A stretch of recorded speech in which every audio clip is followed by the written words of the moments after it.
예, 주님의 이름으로 축복하고 환영합니다. 자, 제 두 번째 시간, 이제 여호와 하나님의 약속과 계획에 대한 공부를 하겠습니다. 종말은 창조의 완성이다 라고 하는 말이 있습니다. 그래서 종말이 구원을 앞선다고 하고, 이미 하나님 나라는 하나님의 말씀의 계시 속에 완료되어 있다고 말을 합니다.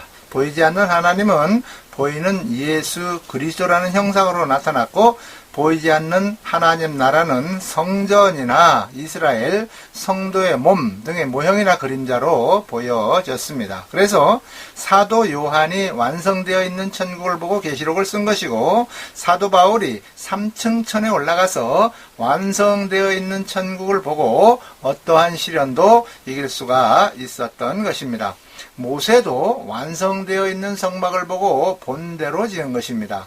믿음의 선물을 받은 사람들은 모형들 속에서 그것들이 가리키고 있는 실체를 보게 되는 것입니다. 이와 같이 모든 보이는 세계는 보이지 않는 하나님을 나타내기 위해서 하나님의 말씀으로 창조가 되었습니다. 그러므로 믿음은 보이는 세계를 믿는 것이 아니라 보이지 않는 세계를 믿는 것입니다. 이것을 믿음이라고 하는 것입니다. 히브리서 11장 1절 이하에 보면, 믿음은 바라는 것들의 실상이요 보지 못하는 것들의 증거니 선진들이 이로써 증거를 얻었느니라. 믿음으로 모든 세계가 하나님의 말씀으로 지어진 줄을 우리가 아나니, 보이는 것은 나타난 것으로 말미암아 것이 아니니라 라고 말씀하고 있습니다. 보이는 것은 보이지 않는 하나님에게서부터 나온 것이라고 할 수가 있습니다. 그래서 창세전 언약인 에베소서 1장 3절에서 7절에는 다 완료되었다라고 하는 과거 완료로 표현이 되어 있습니다. 그리스도 안에서 하늘에 속한 모든 신령한 이제 복을 창세전에 이미 과거에 주신 것으로 주셨다라고 표현하고 있습니다. 창세기 에베소서 1장 3절부터 7절까지 내용을 봉독합니다. 찬송하리로다 하나님 곧 우리 주 예수 그리스도께서 이제 아버지께서 그리스도 안에서 하늘에 속한 모든 신령한 복으로 우리에게 복 주시되, 곧 창세전에 우리를 택하사 우리를 사랑하시는 자 안에서 그 앞에 거룩하고 흠이 없게 하시려고 그 깊으신 뜻대로 우리를 예정하사 예수 그리스도를 말미암아 자기의 아들들이 되게 하셨으니, 이는 그의 사랑하시는 자 안에서 우리에게 거저 주시는 바 그의 은혜의 영광을 찬미하게 하려 함이라. 우리는 그리스도 안에서 그의 은혜의 풍성함을 따라 그의 피로 말미암아 속량 곧 죄 사함을 받았느니라 라고 말씀하고 있습니다. 실제이며 원형은 하늘에 완성되어 있는 하나님의 나라인 것입니다. 그러므로 하나님의 작정 속에서 창세전 언약을 근거로 진행되어지는 역사는 빈틈없이 완벽하게 시나리오대로 진행된다는 것입니다. 그것을 피조물인 인간이 어떤 방법으로도 저지하거나 변제시켜 나갈 수는 없습니다. 인간은 원래 창세전 언약을 이루어 하나님의 영광을 위하여 지어진 존재이기 때문에 그런 것입니다. 자, 창세전 언약은 무엇인가? 창세전 언약에 대하여 말씀을 드리도록 하겠습니다. 성경은 하나님의 언약의 책입니다. 그래서 성경을 구약과 신약, 즉 옛 언약과 새 언약이라고 이렇게 호칭하고 있습니다. 성경의 중심은 바로 이 하나님의 언약인 것입니다. 하나님의 언약의 역사는 창세전 언약, 또 아담 언약, 또 노아 언약, 그리고 아브라함 언약, 모세 언약, 다윗 언약, 그리고 새 언약, 이렇게 나타납니다. 하나님의 모든 약속을 성취하신 분이 바로 예수 그리스도이신 것입니다. 성경의 모든 언약들은 성부, 성자, 성령 하나님께서 예수 그리스도 안에서 예수 그리스도의 십자가 대속의 피로 택하신 죄를 건져내어 점도 없고 흠도 없는 하나님의 생명으로 사는 하나님의 아들들로 만들어 나는 그들의 하나님이 되고 그들은 내 자녀가 되게 하겠다는 그 창세전 언약으로 이렇게 요약을 할 수가 있는 것입니다. 창세전에 성부 하나님께서 하나님의 생명으로 사는 하나님의 아들들을 만드실 계획을 세우시고 성자 하나님에 의하여 완성된 구원의 선물을 창세전에 택해 놓으신 하나님의 아들들에게 적용시키는 일을 성령 하나님께 맡겨 주셨습니다. 하나님은 아담이 최종 목적이 아니고 그리스도로 믿고 사는 하나님의 자녀들을 십자가 고난과 죽음이라고 하는 방법을 통해서 이루시는데 그 모든 계획을 창세전에 이미 계획해 놓으셨다라고 하는 것입니다. 자, 히브리서 2장 10절에 보면 만물이 그를 위하고 또한 그로 말미암으니가 많은 아들들을 이끌어 영광에 들어가게 하시는 일에 그들의 구원의 창시자를 고난을 통하여 온전하게 하심이 합당하도다라고 기록해 놓고 있습니다. 그래서 창세전에 우리를 택하셨다라고 하시고 그 기쁘신 뜻대로 우리를 예정하셨다고 하십니다. 그러므로 구원의 서정은 창세전에 하나님께서 우리를 택하신 것을 시작으로 시작되는 것이라고 할 수가 있습니다. 구원받기 전에 우리는 죄와 허물로 죽어서 하나님과의 관계가 단절된 그래 영적으로 죽은 육에 속한 사람들이었습니다. 그런데 하나님께서 창세전에 택하신 자들을 복음으로 부르시고 성령으로 거듭나게 하심으로 말미암아 우리를 새로운 피조물로 창조하신 것입니다. 그래서 우리는 죄를 인식하고 하나님을 인식할 수 있는 그러한 사람들이 된 것이라 그런 뜻입니다. 택함받은 성도는 세상 중에서 예수님께 주어진 일부입니다. 창세 전에 예수님이 구세주로 미리 정하셨다는 것은 천사들의 타락이나 인간의 타락도 이미 하나님의 작정 속에 들어있었다는 것을 말해주고 있습니다. 그러므로 성경은 분명하게 사탄의 후손도 있다고 이렇게 말씀하고 있습니다. 복음은 그의 아들에 대하여 성경에 미리 약속하신 것, 그것이 바로 복음입니다. 그래서 모든 성경이 다 예수 그리스도에 관하여 기록된 책이라고 하는 것입니다. 복음은 이 세상이 창조되기 전 영원 속에서 이미 계획된 그러한 것이었습니다. 그것을 아버지와 아들의 약속이라고 할 수가 있습니다. 창세전 언약이 성취되었음을 보여주는 언약의 책, 이것이 바로 성경이고 복음이라고 하는 것입니다. 아버지의 생명으로 이제 사신 것처럼 예수 그리스도의 생명으로 우리가 사는 것, 이것이 바로 신앙생활이라고 하는 것입니다. 예수 그리스도께서 아버지의 생명으로 사셨습니다. 그와 마찬가지로 예수 그리스도의 생명으로 우리가 사는 것을 신앙생활이라고 한다, 그러한 뜻입니다. 그래서 성경은 구속사로 보는 것이 제일 정확한 것이라고 할 수가 있습니다. 말씀하시고 성취하시는 것을 창세전에 이미 언약하신 것이라 그런 뜻입니다. 하나님의 속성은 본질이 약속하시고 약속을 반드시 이루시는 여호와 하나님이라고 우리가 지난 시간에 말씀을 공부했습니다. 여호와 하나님께서 사람에게 주신 영원전 약속은 바로 영원한 생명이라고 하는 것입니다. 요한복음 5장 26절의 말씀입니다. 또한 요한일서 2장 25절에도 동일한 말씀이 기록되어 있습니다. 영원한 생명의 약속을 이루시기 위해 여호와 하나님께서는 계획을 세우셨고 창조세계의 모든 역사를 이끌어가고 계십니다. 이것을 하나님의 경륜이다, 이렇게 말을 합니다. 하나님의 경륜은 하나님께서 일방적으로 이루어 가시는 절대 변하지 않는 영원한 약속과 계획이고 하나님 속에 감추어진 비밀이라고 하는 것입니다. 그리고 하나님의 경륜을 이루시기 위해서 인간의 의지와 관계성 속에서 하나님의 섭리가 진행되는 것입니다. 하나님의 약속과 계획을 알아야 하나님의 창조세계의 역사를 이해할 수 있고 하나님의 약속과 계획을 성취하는 영광스러운 인생을 살아갈 수가 있는 것입니다. 그러면 하나님의 영원한 약속과 계획이 과연 무엇인가 한번 알아보도록 하겠습니다. 하나님의 영원한 약속은 바로 영원한 생명이라고 하는 것입니다. 영원한 생명은 하나님의 생명이요, 하나님의 아들 그리스도 예수 안에 있는 생명입니다. 하나님의 아들이 있는 자에게는 생명이 있고 하나님의 아들이 없는 자에게는 생명이 없습니다. 요한일서 5장 10절 이하에 나오는 말씀입니다.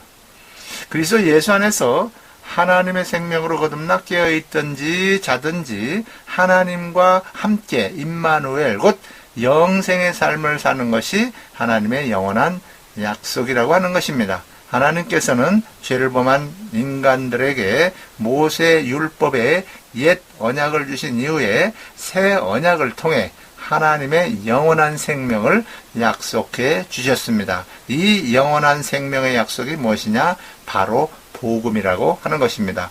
요한일서 2장 25절을 보면 그가 우리에게 약속하신 것은 이것이니 곧 영원한 생명이니라 라고 말씀하셨고, 디도서 1장 2절에도 영생의 소망을 위함이라 이 영생은 거짓이 없으신 하나님이 영원전부터 약속하신 것인데 라고 기록되어 있고, 잘 아시는 요한복음 3장 16절에도 하나님이 세상을 이처럼 사랑하사 독생자를 주셨으니 이는 그를 믿는 자마다 멸망하지 않고 영생을 얻게 하려 하심이라고 말씀하고 있는 것입니다. 자, 그러면 하나님의 영원한 계획은 과연 무엇일까요? 하나님의 영원한 계획은 하늘에 있는 것이나 땅에 있는 것이 다 그리스도 안에서 통일되게 하려는 것이라, 그런 뜻입니다. 에베소서 1장 10절에 그런 말씀이 있는데요. 하늘에 있는 것이나 땅에 있는 것이 다 그리스도 안에서 통일되게 하려 하심이라고 말씀하고 있습니다. 땅에서 이루실 하나님의 영원한 계획이 성취된 사람만이 하늘에서 이루실 하나님의 영원한 계획에 참여할 수가 있는 것입니다. 그러므로 이 땅에서 주어진 인생의 시간은, 우리가 살고 있는 이 땅의 제한된 삶의 이 시간은, 생명은 하늘에서 이루실 하나님의 영원한 계획을 준비할 수 있는 절호의 기회가 되는 것입니다. 하나님의 영원한 약속과 계획을 이루시기 위해서 역사하시는 하나님의 섭리에 순종하는 사람은 하늘의 신령한 복을 받은 사람이기 때문에 그렇습니다. 요한복음 3장 12절에는 내가 땅의 일을 말하여도 너희가 믿지 아니하거든 하물며 하늘의 일을 말하면 어떻게 믿겠느냐? 라고 말씀하고 계십니다. 자, 땅에서 이루실 하나님의 영원한 계획 또 있습니다. 그 두 번째는 그리스도를 머리로 하고 그 몸의 지체가 되어 만물을 다스리고 통치하는 교회를 세우시는 것이 땅에서 이루실 하나님의 영원한 계획이라고 하는 것입니다. 하나님의 경륜, 곧 오이코모노스라고 하는 그 말의 뜻은 집이라고 하는 오이코스와 율법이라고 하는 노모스라고 하는 말의 합성어로서 오이코노모스라고 하는데, 다시 말씀드리면 율법으로 지은 집이라는 뜻입니다. 즉 하나님께서 말씀의 집을 지으시겠다는 그러한 뜻입니다. 이것은 우리를 성전 삼고 거하시며 말씀하시는 집을 세우시는 것으로서 주님의 몸인 교회를 세우는 것을 의미하는 것입니다.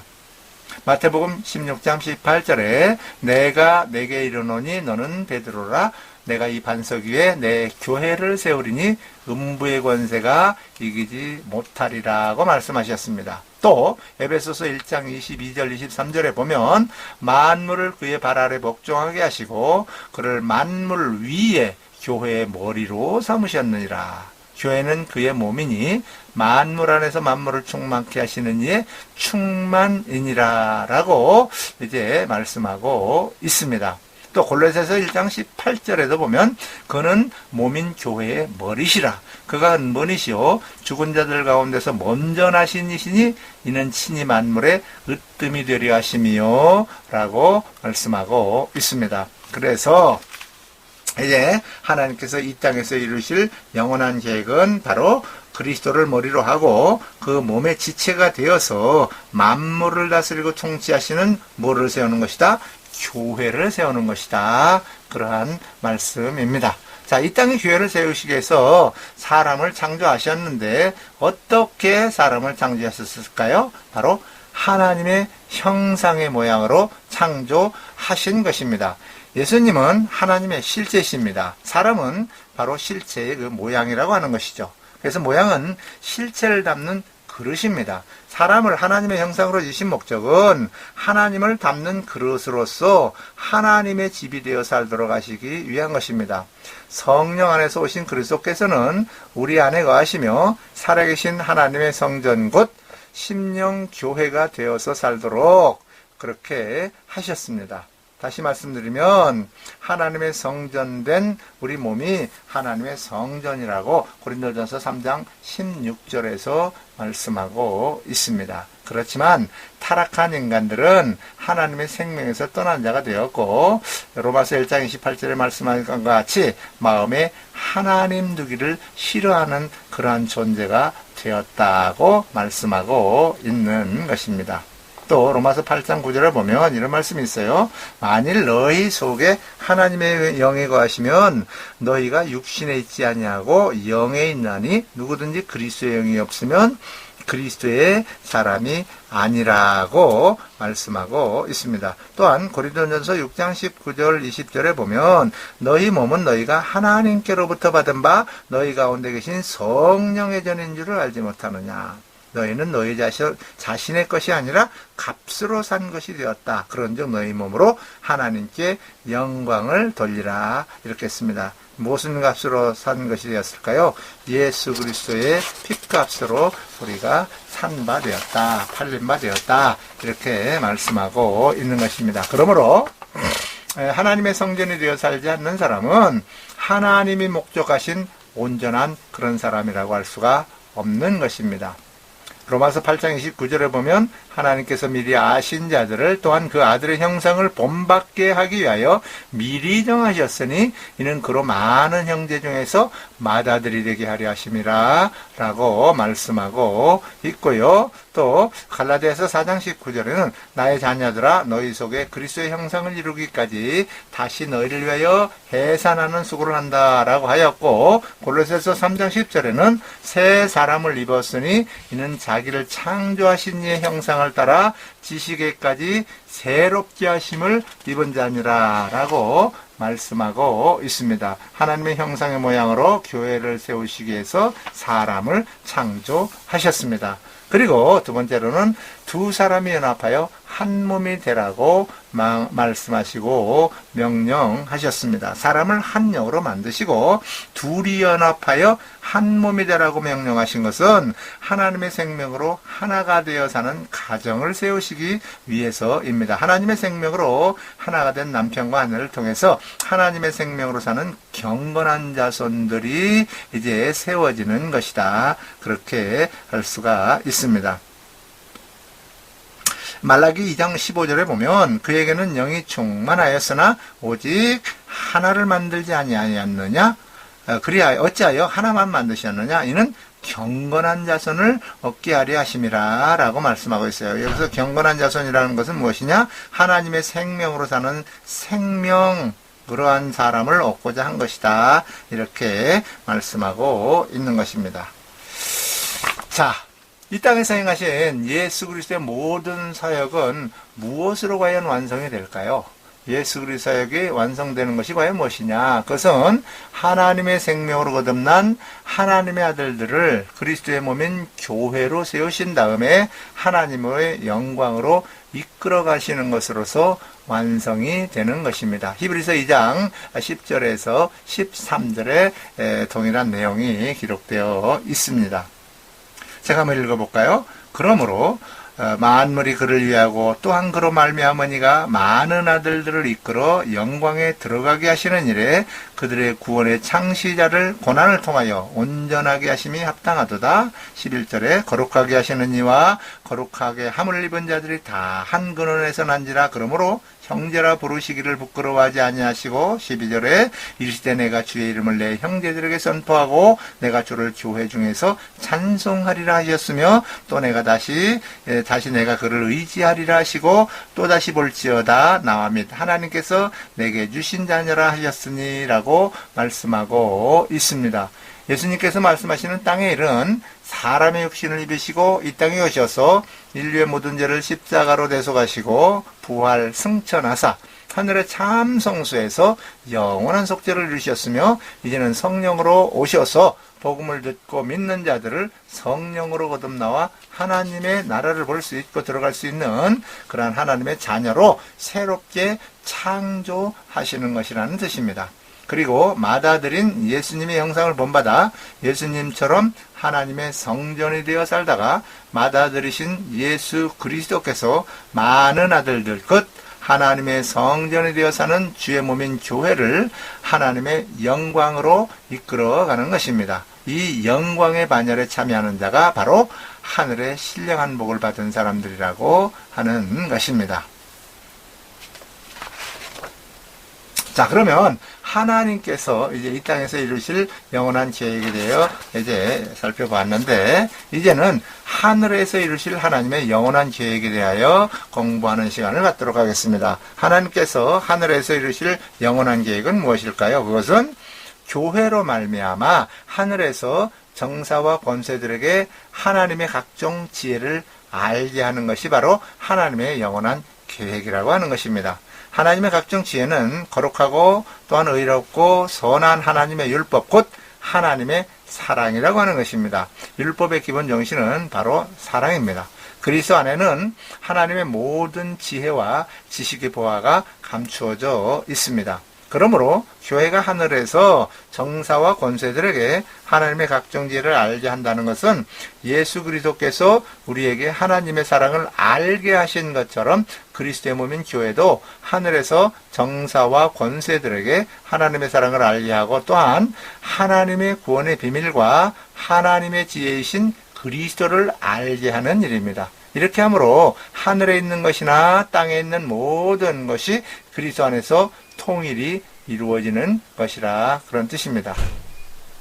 에베소서 3장 9절부터 11절에는 영원부터 만물을 창조하신 하나님 속에 감추어졌던 비밀의 경륜이 어떤 것을 드러내게 하려 함이라.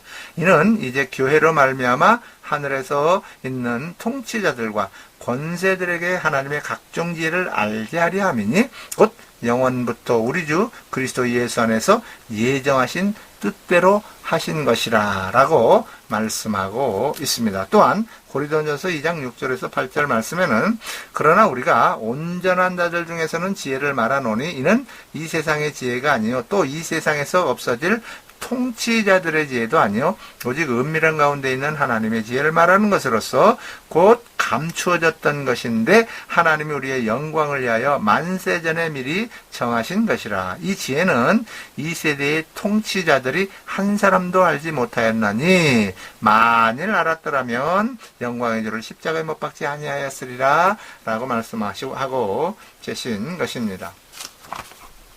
자, 그 다음에 하나님의 계획을 깨달은 성도들의 신앙생활의 목적이 무엇이 되어야 할 것인가에 대하여 말씀을 드리도록 합니다. 참된 신앙생활의 목적은 무엇이냐 하면 우리를 성전 삼고 우리 안에서 말씀하시는 성령의 가르침을 받아서 우리의 속사람이 예수 그리스도의 장성한 분량으로 충만해져서 우리의 겉사람을 통해 그리스도를 옷 입고 나타내는 온전한 그리스도인으로 자라나는 것이 바로 우리 신앙생활의 목적이 되어야 하는 것입니다.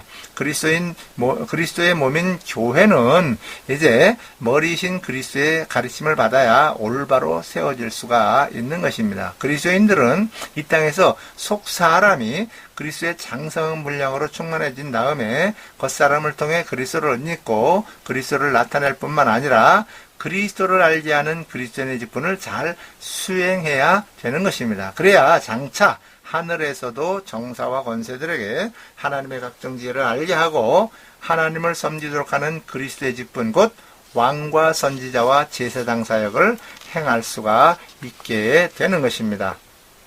고린도전서 2장 13절 보면 우리가 이것을 말하거니와 사람의 지혜에 가르친 말로 아니하고 오직 성령께서 가르치신 것으로 하니 영적인 일은 영적으로 분별하느니라 라고 되어 있고 15절에는 신령한 자는 모든 것을 판단하나 자기는 아무에게도 판단을 받지 않으니라 라고 말씀하고 16절에는 누가 주의 마음을 알아서 주를 가르치겠느냐 그러나 우리가 그리스도의 마음을 가졌느니라 라고 말씀하고 있습니다.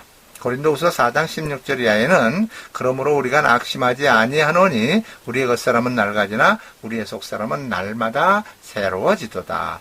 우리가 잠시 받는 환난에 경한 것이 지극히 크고 영원한 영광에 종한 것을 우리에게 이루려 함이니 18절에 우리가 주목하는 것은 보이는 것이 아니요 보이지 않는 것이니 보이는 것은 잠깐이요 보이지 않는 것은 영원함이라고 말씀하고 있습니다. 그렇기 때문에 성경을 우리가 공부하는 목적은 기록된 말씀 안에서 말씀하시는 성령의 가르침을 받아서 선악을 분별하고 행할 수 있는 예수님 같은 온전한 사람으로 자라나도록 하기 위해서 공부한다. 그러한 뜻입니다. 디모데후서 3장 15절 이하에 이런 말씀이 기록되어 있습니다. 어려서부터 성경을 알았나니 성경은 능히 너로 하여금 그리스도 예수 안에 있는 믿음으로 말미암아 구원에 이르게 하는 지혜가 있다. 그렇게 기록하고 있습니다. 자, 그래서 우리가 성경 공부하는 목적을 이제 우리가 깨달아 알아보았습니다. 성경을 공부하는 목적, 신앙생활 하는 목적은 무엇일까요? 바로 우리를 성전 삼고 우리 안에서 말씀하시는 성령의 가르침을 받고 우리의 속사람이 그리스도의 장성한 분량으로 이렇게 자라고 충만해져서 우리의 겉사람을 통해서 그리스도를 옷 입고 나타내는 온전한 그리스도인으로 성장해 가는 것, 이것이 신앙생활의 목표가 된다. 그런 뜻입니다.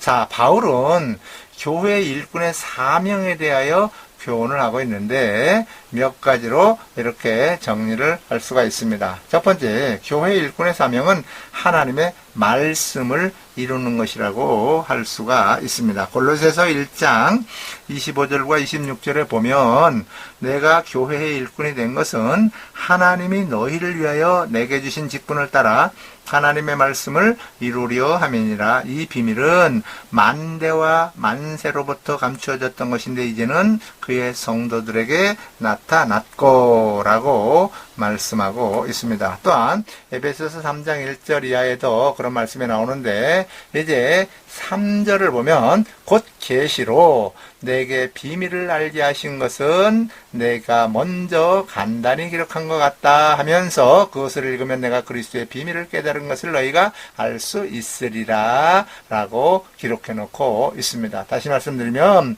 교회에 일꾼된 사람들의 사명은 무엇이냐? 첫 번째로 하나님의 말씀을 내가 인간들이 이루는 것이다 라고 말씀드릴 수가 있습니다. 두 번째는 교회 일꾼들이 해야 될 일은 우리 안에 계신 그리스도를 깨닫고 그리스도로 말미암아 사는 완전한 사람을 세우는 일이다. 그런 뜻입니다. 골로새서 1장 27절 이하에 보면 하나님이 그들로 하여금 이 비밀의 영광이 이방인 가운데 얼마나 풍성한지를 알게 하려 하심이라. 이 비밀은 너희 안에 계신 그리스도시니 곧 영광의 소망이니라. 28절에 우리가 그를 전파하여 각 사람을 권하고 모든 지혜로 각 사람을 가르치면 각 사람을 그리스도 안에서 완전한 자로 세우려 함이니라고 말씀하고 있습니다. 다시 말씀드리면 교회의 일꾼이 되어서 해야 될 일은 우리 안에 계신 그리스도를 깨닫고 그리스도로 말미암아 사는 완전한 사람을 세우는 일이라고 하는 것입니다. 그렇게 가르치는 일을 하는 것이 교회의 일꾼들이라 그런 뜻입니다. 그리고 교회의 일꾼은 스스로 일하지 않고 자기 안에서 역사하시는 이의 역사를 따라 힘을 다하여 수고하는 사람들이라 그런 뜻이죠. 그래서 교회의 일꾼은 스스로 일하는 사람들이 아니고 자기 속에서 역사하시는 이 성령, 그리스도이신 그리스도, 그분의 역사를 따라서 힘을 다해서 수고하는 자라 그런 뜻입니다. 골로새서 1장 29절에 그런 말씀이 있습니다. 이를 위하여 나도 내 속에서 능력으로 역사하시는 이의 역사를 따라 힘을 다하여 수고하노라 이렇게 기록하고 있습니다. 주님의 제자라고 하는 것은 자기 안에 계신 주님의 가르침을 받고 전파하는 믿음의 비밀을 가진 사람들입니다. 주님의 제자를 세우기 위해서는 자기 자신부터 주님의 제자가 되어야 합니다. 제자가 된 사람이 제자를 낳는 것이 바로 천국 복음 번식의 원리라고 하는 것입니다. 주님의 제자는 자기 스스로의 열심이 아니라 하나님의 열심으로 사역하는 주님의 몸인 교회의 일꾼이라고 하는 것입니다. 자, 네 번째는 하나님의 계획을 이루는 일에 충성한 성도들에게는 이제 하나님께서 주시는 상급이 있는데 그 상급이 과연 무엇일까요? 하늘에 간직하신 영원한 하나님의 기업을 잊게 하는 것입니다. 이 하나님의 기업이 무엇인지는 우리가 알 수가 없습니다. 하나님의 상속자로서 하늘에 간직하신 썩지 않고 더럽지 않고 쇠하지 않는 진정한 기업이 있다라고 하는 것입니다. 이 세상의 삶은 하나의 모형과 그림자에 불과하고 실제로 우리가 경영해야 할 썩지 않고 더럽지 않고 쇠하지 아니하는 기업이 하늘나라에 준비되어 있다고 하는 사실입니다. 하늘에서 누릴 기업의 분량과 상급은 그리스도의 생명과 마음으로 각 사람에게 행한 대로 갚아 주신다고 하는 약속이 있습니다. 이 약속이 반드시 우리에게 이루어질 것을 믿습니다. 자, 베드로전서 1장 3절과 4절 말씀에 이런 말씀이 기록되어 있는데요. 우리 주 예수 그리스도의 아버지 하나님을 찬송하리로다. 그의 많으신 긍휼대로 예수 그리스도를 죽은 자 가운데서 부활하게 하심으로 말미암아 우리를 거듭나게 하사 산 소망이 있게 하시며 썩지 않고 더럽지 않고 쇠하지 아니하는 유업을 있게 하시나니 곧 너희를 위하여 하늘에 간직한 것이라. 어디에 간직한 것이라? 하늘에 우리를 위하여 간직하고 계시는 썩지 않고 더럽지 않고 쇠하지 아니하는 유업을 잊게 하신다라고 말씀하고 있는 것입니다. 자, 그리고 다섯 번째 마지막으로 하나님의 약속과 계획을 깨달은 믿음의 조상들은 이 땅에서 어떤 모습으로 살았을까요? 영원한 약속에 영원한 생명의 약속을 믿고 하늘로부터 오는 초소로 덧입기를 사모하면서 이 땅에서의 삶을 외국인과 나그네로 살았다고 하는 사실입니다. 이 땅에 있는 것은 이제 우리가 외국인 또는 나그네와 같은 그러한 삶을 살았다, 그런 뜻입니다. 하나님의 경륜을 깨달은 믿음의 조상들은 하나님께서 이루어 주시고 성령님께서 보증해 주시는 영원한 생명의 약속을 믿고 하늘로부터 오는 초소로 덧입기를 사모하여 이 땅에서의 삶을 바로 외국인 또는 나그네와 같은 그러한 모습, 그러한 심정, 그러한 믿음으로 그렇게 살아갔다, 그렇게 되어 있습니다. 그런데 그러한 비슷한 내용이 바로 고린도후서 그 내용을 잘 설명해주고 있는 내용입니다. 5장 1절부터 10절까지 내용이 쭉 있습니다. 몇 구절만 제가 읽어보도록 하겠습니다. 만일 땅에 있는 우리의 장막집이 무너지면 하나님께서 지으신 집, 곧 손으로 지은 것이 아니요 하늘에 있는 영원한 집이 우리에게 있는 줄 아느니라. 참으로 우리가 여기 있어 탄식하며 하늘로부터 오는 우리 처소로 덧입지를 간절히 사모하노라. 이렇게 입으면 우리가 벗은 자들로 발견되지 않으려 함이라. 참으로 이 장막에 있는 우리가 짐진 것 같이 탄식하는 것은 벗고자 아니요 오히려 덧입고자 함이라. 이렇게 말씀하고 있습니다. 8절에 보면요, 우리가 담대하여 원하는 바는 차라리 몸을 떠나 주와 함께 있는 것이라, 그렇게 되어 있고, 9절에 그런지 우리는 몸으로 있든지 떠나든지 주를 기쁘시게 하는 자가 되기를 힘쓰노라. 우리가 다 반드시 그리스도의 심판대 앞에 나타나게 되어 각각 선악간에 그 몸으로 행한 것을 따라 받으려 함이라고 말씀하고 있습니다. 또한 히브리서 11장 8절 이하에는 믿음으로 아브라함은 부르심을 받았을 때 순종하여 장래 유업으로 받을 땅에 나갈새 갈 바를 알지 못하고 나아갔다 라고 말씀하셨고, 11절에 믿음으로 사라 자신도 나이가 많아 단산하였지만 잉태할 수 있는 힘을 얻었으니 이는 약속하신 이를 미쁘신 줄 알았습니다. 이렇게 말씀하였고, 13절에 보면 이 사람들은 다 믿음을 따라 죽었으며, 이 사람들이 누굴까요? 믿음의 선진들이죠. 약속을 받지 못하였으되 그것을 멀리 보고 환영하며 또 땅에서는 외국인과 나그네임을 증언하였다 라고 말씀하시면서 14절에 그들이 이같이 말하는 것은 자기들이 본향 찾는 자임을 이제 나타냅니다. 그들이 나온 바 본향을 생각하여 들으면 돌아갈 기회가 있었으려니와 그들이 이제는 더 나은 본향을 사모하니 곧 하늘에 있는 것이라. 이러므로 하나님이 그들의 하나님이라 일컬음을 받으심을 부끄러워하지 아니하시고 그들 위하여 한 성을 예비하셨다라고 이제 기록하고 있습니다. 믿음의 선진들에 대하여 기록한 히브리서의 내용을 방금 말씀드렸습니다. 오늘은 두 번째 시간으로 여호와 하나님의 약속과 계획에 대하여 말씀을 드렸고, 사람을 창조하신 계획, 이 땅에서의 하나님의 약속과 계획, 하늘에서의 하나님의 약속과 계획, 영원한 약속과 계획에 대하여 공부하여 보았습니다. 들어주신 모든 분들께 감사를 드립니다. 다음 시간에 다시 뵙겠습니다. 감사합니다.